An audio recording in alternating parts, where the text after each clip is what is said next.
Assalamualaikum warahmatullahi wabarakatuh. Innal hamdalillah salatan wassalaman ala Rasulillah wa ala alihi washabbihi wa man walah amma ba'd. Halo, selamat malam kawan-kawan sekalian. Pada hari ini gimana nih rasanya puasa kawan-kawan sekalian? Itu puasa hari ini alhamdulillah lancar-lancar ya kawan-kawan. Dan tidak terasa malam ini sudah malam ke-19 bulan suci Ramadan.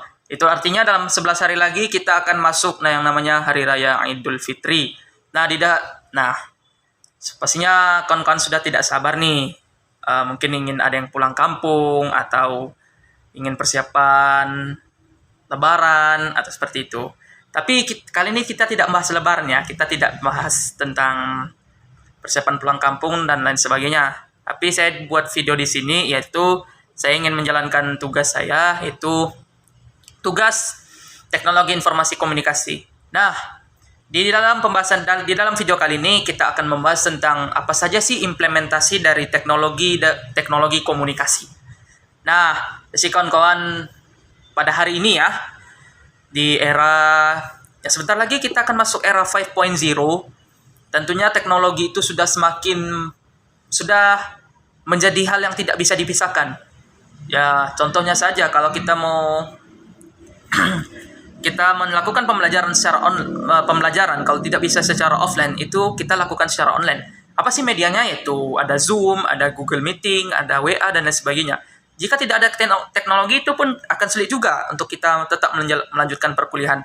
Tapi sebelum kita bahas lebih detail lagi, tentunya kita akan menjelaskan terlebih dahulu apa sih implementasi itu. Oke, kita masuk yang pertama yaitu pengertian implementasi. Nah, menurut Max Mazian dan Sabatier, implementasi itu ialah suatu penerapan kebijakan undang-undang, biasanya itu dalam berbentuk perintah. Tapi di sini bisa jadi ialah penerapan implementasi itu berupa suatu badan peradilan mengambil keputusan atau memutuskan kebijakan itu berdasarkan pertimbangan. Jadi ketika mengambil implementasi, ada beberapa aspek yang harus diperhatikan. Tidak mungkin satu aspek, tapi berbagai aspek harus diperhatikan jika ingin mengimplementasikan sesuatu hal. Nah, kalau kita kaitkan dengan teknologi komunikasi, nah ini merupakan pembahasan yang menarik. Kenapa saya katakan seperti itu? Nah, pembahasan yang menarik karena biasanya implementasi ini kita akan dengar pada Undang-Undang Negara Republik Indonesia 1945. Namun kali ini pembahasan implementasi agak sedikit berbeda karena dikaitkan dengan teknologi informasi dan komunikasi. Apa kaitannya dengan teknologi informasi komunikasi? Kita akan buka pembahasan selanjutnya.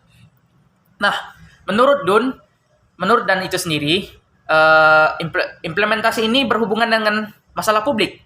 Kenapa dikatakan masalah publik? Karena implementasi itu berkaitan dengan kebutuhan orang banyak. Jadi, implementasi itu kalau kita catatkan secara lebih rinci, implementasi ini merupakan suatu penerapan yang berhubungan dengan orang banyak. Nah, kalau kita kaitkan dengan teknologi informasi komunikasi yang hari ini sudah semakin merebak, tapi sudah menjadi bagian kehidupan dari masyarakat itu sendiri. Nah, kemudian makanya implementasi ini ada kaitannya dengan masalah publik. Nah, karakteristik yang harus dihadapi oleh pemerintah untuk mengimplementasikan teknologi komunikasi tersebut yaitu satu, implementasi itu mencakup tidak terhadap banyak orang. Karena implementasi ini jatuhnya harus mencakup seluruh masyarakat, tidak mencakup sekelompok atau segelintir orang. Kalau mencakup sekelompok atau segelintir orang, itu bukan namanya implementasi, tapi itu klasifikasi. Nah, jadi kawan-kawan bisa membedakan ya antara implementasi dengan klasifikasi. Memang beda-beda tipis, tapi ingat, dari pengertiannya saja sudah kita bisa membedakan. Kalau klasifikasi itu hanya pada satu kelompok. Tapi kalau implementasi itu akan mencakup seluruh aspek kehidupan, aspek masyarakat, aspek politik, aspek ekonomi dan lain sebagainya. Nah, selanjutnya kita akan masuk ke teknologi informasi dan komunikasi. Karena implementasi tadi kita akan kaitkan dengan teknologi informasi dan komunikasi.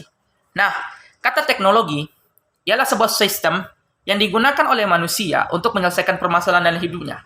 Nah, jadi teknologi ini kalau kita kaitkan dengan komunikasi organisasi itu sebagai sebuah struktur atau sebagai sebuah sistem.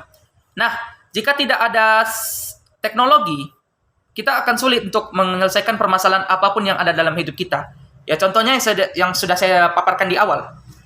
Kalau kita ingin melaksanakan pembelajaran secara online, tentu ada teknologinya, tentu ada medianya, tentu ada channelnya. Ya channelnya bisa YouTube, bisa Zoom, bisa Google Meeting, bahkan pembelajaran yang paling simpel, kita bisa menggunakan WhatsApp. Jadi ketika kita melakukan pembelajaran ketika kita melakukan pembelajaran melalui WhatsApp, itu pembelajarannya sangat simpel.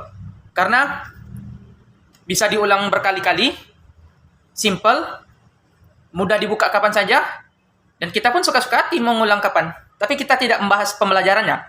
Kita akan membahas teknologi informasi dan komunikasinya. Nah, sementara informasi ialah suatu berita yang dibawa oleh manusia, yang disampaikan untuk mengekspresikan perasaannya. Jadi, pengalaman dan pengetahuan yang dimiliki oleh seseorang yang akan yang akan disampaikan kepada orang lain, itu adalah informasi. Nah, bagi seorang informan atau orang yang menyampaikan informasi, itu suatu pesan. Bagi dia, pengalaman dan pengetahuan bagi seorang informan merupakan suatu pesan. Artinya, dia ingin menceritakan pengalamannya, dia ingin menceritakan wawasan yang dimilikinya, itu suatu pesan. Nah, selanjutnya kita akan masuk kepada komunikasi. Komunikasi ialah percakapan atau dialog atau diskusi antara dua orang atau lebih yang digunakan untuk menyampaikan sesuatu hal yang ada dalam dirinya sebagai sarana menyebarkan informasi kepada orang lain. Jadi, kata teknologi, informasi, dan komunikasi, ketika kita gabungkan satu hal, yaitu suatu sistem yang digunakan oleh manusia, yang digunakan untuk menyebarkan informasinya dengan pengelolaan media komunikasi. Nah, jadi teknologi informasi dan komunikasi seiring dengan perkembangan zaman dan perkembangan komputer modern. Nah, pada hari ini kita sudah ada laptop. Sudah ada PC, personal komputer, sehingga orang sekarang menggunakan komunikasi itu sangat mudah. Contohnya saja kalau kita ada internet, maka kita bisa menggunakan WhatsApp web. Sehingga pesan yang ada di WhatsApp web dengan pesan yang ada di dalam WhatsApp itu sama. Bedanya terletak pada pengirimannya saja. Oke. Kalau kita terapkan pada implementasi, itu implementasi merupakan penerapan yang sangat menentukan. Karena ya tidak bisa kita pungkirin pada hari ini saja, implementasi itu sudah menyebar ke seluruh aspek kehidupan. Contohnya saja anak kecil, anak usia bayi saja sudah mampu menggunakan HP. Itu baru usia bayi.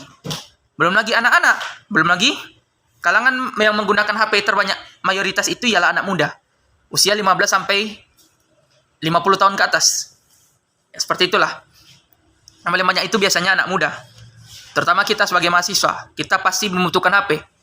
Bahkan saking butuhnya kita HP, sangat sulit bagi kita untuk terlepas dari HP tersebut. Ini adalah fakta, bukan hoax. Karena hari ini, yang saya dapatkan, itu data yang didapatkan itu, seseorang kalau sudah candu dengan HP, apalagi membukanya setelah subuh, itu sangat sulit untuk lepas dari HP seharian. Maka bisa dipastikan, seseorang yang membuka HP di pagi hari, itu akan sangat sulit untuk melepas HP-nya. Nah, sekarang kita akan masuk kepada faktor penyebab implementasi. Jika kita kaitkan dengan pembahasan pertama, pengertian implementasi, kemudian kita kaitkan dengan teknologi informasi dan komunikasi, maka ada beberapa faktor yang menyebabkan implementasi itu terjadi. Nah, kira-kira seperti apa ya faktor penyebab implementasi tersebut? Yang pertama, faktor penyebab implementasi yang pertama itu ialah kebutuhan kita akan informasi tersebut. Ya, kita tidak usah menyangkal atau kita tidak bisa memohongi diri sendiri. Hari ini saja kita sangat membutuhkan informasi melalui teknologi. Jika teknologi kita tidak miliki atau teknologi kita tidak kuasai, maka sangat sulit bagi kita untuk mendapatkan informasi tersebut. Mulai dari anak-anak, remaja, dewasa, bahkan orang tua sekalipun lanjut usia ke atas, mereka pasti membutuhkan informasi. Jadi, faktor pertama ialah kebutuhan seseorang atau manusia atau humanisme akan informasi tersebut. Yang kedua, lingkungan sekitar sudah mengimplementasikan teknologi tersebut. Jadi mau nggak mau, suka nggak suka, karena lingkungan kita udah pakai teknologi, ya sekeras apapun pendirian kita dalam menolak teknologi tersebut, ujung-ujungnya kita akan terjerumus juga. Kita akan pakai juga teknologi itu. Nah, di sini manage waktu yang bagus, kemudian kayaknya kita bisa tidak dalam mengendalikan hawa nafsu kita untuk tidak terus-terusan menggunakan HP tersebut. Jangan sampai gadget yang kita pakai pada hari ini memegang kendali atas hidup kita, tapi sebaliknya, kita yang memegang kendali atas gadget tersebut. Dan yang ketiga, sistem sosial yang terdapat di masyarakat kita memaksa kita untuk melakukan hal tersebut. Ini ada kaitannya dengan pembahasan kedua. Nah, ada kaitannya dengan pembahasan kedua. Karena kalau lingkungan sekitar sudah mengimplementasikan teknologi tersebut, maka sistem sosial ini mau tidak mau dia akan maksa seseorang untuk menggunakan teknologi tersebut. Ya, sebagai contoh, ada masyarakat pedalaman atau masyarakat terasing. Masyarakat terasing yang dia sangat memegang teguh adat istiadat dan tidak mau menggunakan teknologi. Masuk orang dari luar yang penggunaan teknologinya sangat bagus. Ketika orang dari luar tersebut masuk ke dalam masyarakat tadi, mau tidak mau masyarakat ini pasti akan mengikuti juga. Karena apa? Sistem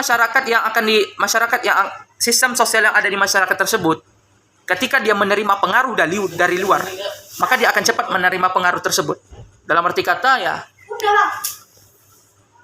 dia akan terus memaksa untuk menggunakan teknologi tersebut. Karena itu, jika tidak menggunakan teknologi tersebut, ya maka kita akan ketinggalan zaman. Kita akan ketinggalan segala informasi yang ada. Seperti itu. Kemudian, kita akan masuk ke difusi inovasi. Nah, difusi inovasi ini adalah bagi saya merupakan hal yang sangat menarik. Karena apa?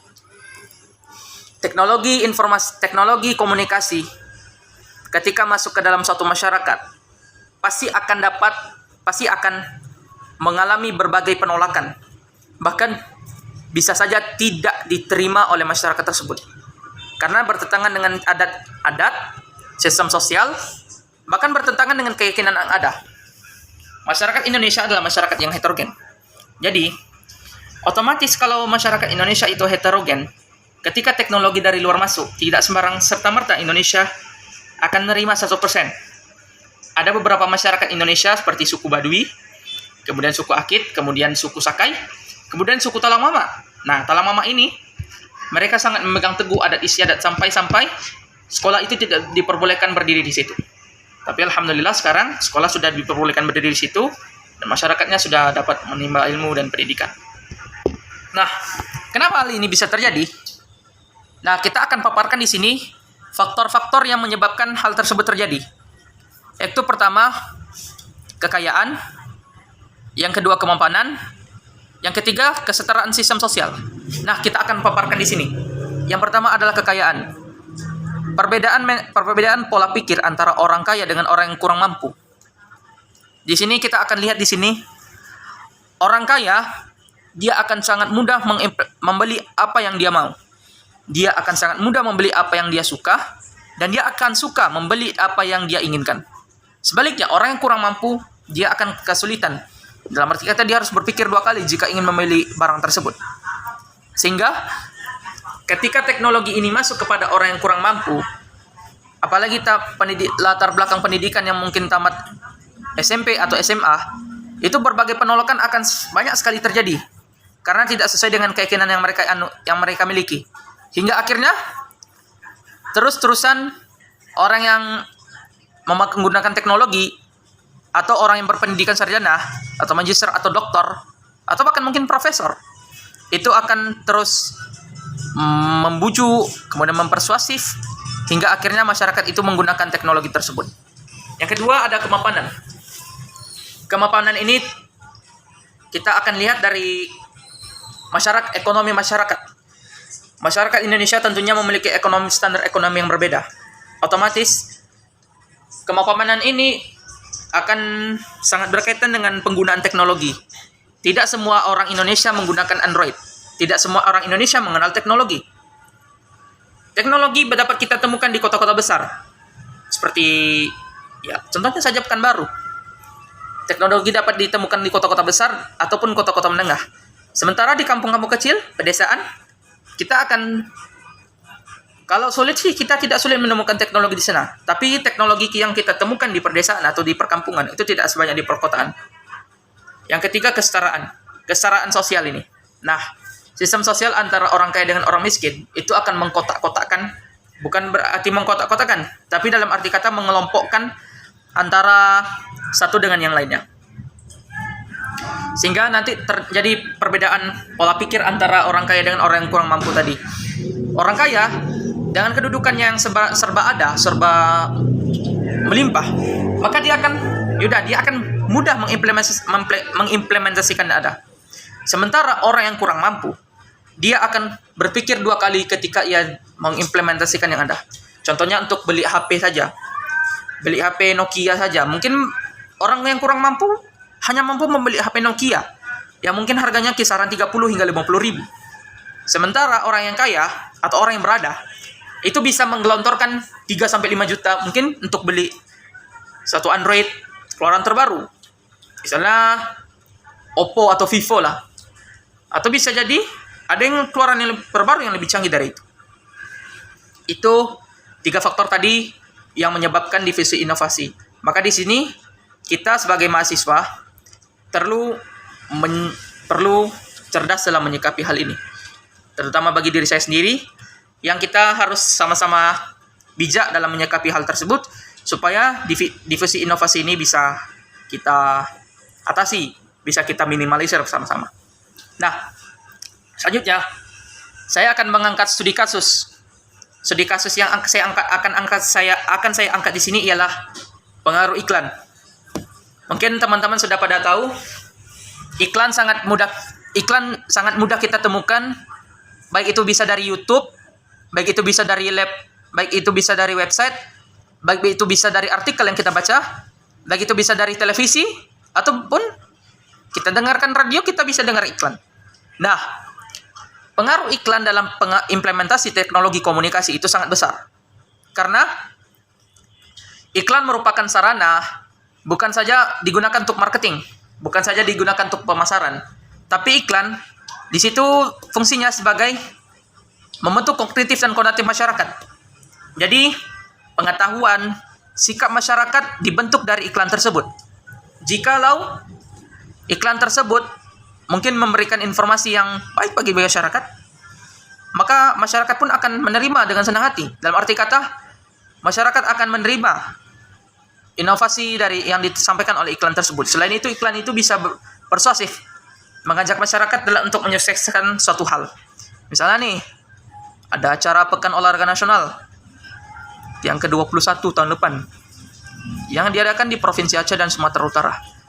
Jadi, setahun menjelang PON atau beberapa bulan menjelang PON, iklan-iklan PON akan dipasang di mana-mana. Mungkin kita tidak akan melihat iklan Pekan Olahraga Nasional itu di baliho, billboard, atau selain segala macam. Tapi kita bisa melihat iklan PON itu di media sosial, bisa lihat website, bisa lihat YouTube, dan lain sebagainya. Jadi pengaruh iklan ini sangat besar sekali dalam implementasi teknologi informasi dan komunikasi, karena iklan inilah yang menentukan pola pikir masyarakat. Iklan ini yang membentuk mindset masyarakat. Iklan ini juga yang membentuk sikap masyarakat akan suatu hal. Misalnya kalau iklan ini tersebut mempromosikan tentang suatu barang, entah itu barang makanan, atau barang kecantikan, atau barang furniture, maka masyarakat itu akan berpikir, produk ini bagus nggak ya? Produk ini cocok nggak saya konsumsi kalau makanan? Produk ini cocok nggak saya pakai? Kalau produk furniture atau produk pakaian. Ketika iklan itu persuasif, mengajak masyarakat untuk melakukan suatu hal, maka masyarakat itu akan berpikir, kira-kira benar nggak ajakan yang disampaikan dalam iklan ini?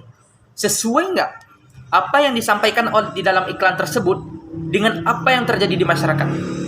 Karena yang disampaikan, biasanya yang disampaikan di dalam iklan tersebut, itu akan sejalan dengan fakta yang terjadi dalam masyarakat. Maka oleh karena itu, kita sebagai warga negara pun mesti bijak juga dalam menyikapi media sosial, kemudian iklan-iklan yang ada, Karena bisa jadi hari ini banyak sekali berita hoax. Jika iklan itu termasuk berita hoax, kita harus hati-hati. Karena berita hoax ketika kita sudah langsung percaya tanpa kita melakukan survei kebenaran terlebih dahulu, atau dalam Islam disebut tabayun. Nah, ini bisa menyebabkan perpecahan persatuan antar masyarakat bangsa. Mungkin itu saja yang dapat saya sampaikan.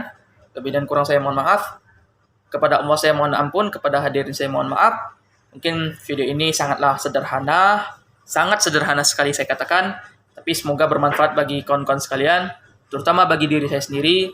Ini adalah peringatan bagi diri saya agar diri saya ini selalu bisa cerdas dalam menyikapi hal yang ada. Mungkin ini saja yang dapat saya sampaikan. Lebih dan kurang saya mohon maaf. Hadanallahu wa iyyakum ajma'in. Wassalamualaikum warahmatullahi wabarakatuh. Sekali lagi mengucapkan selamat menunaikan ibadah puasa. Semoga puasa besok diterima oleh Allah Subhanahu wa taala. Amin amin ya rabbal alamin.